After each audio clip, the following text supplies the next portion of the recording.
Geceler yazmağa koymur fikrin. Geceler yazmağa koymur fikrin. Elə bir yoxuma zəhər qatmışam.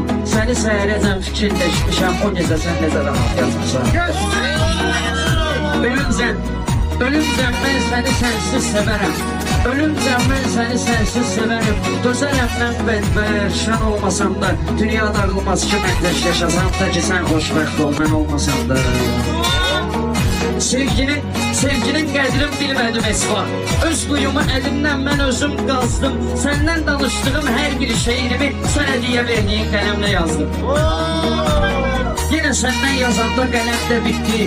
Eyniyle düşən eşkimiz kimi. O anda gözümdən bir damla düşdü. Gözümüzdən düşən sevgimiz kimi.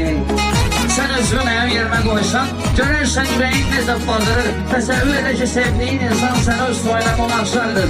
Sen de hamı kimi ora satırsan, oturup qıraqda fikir ver.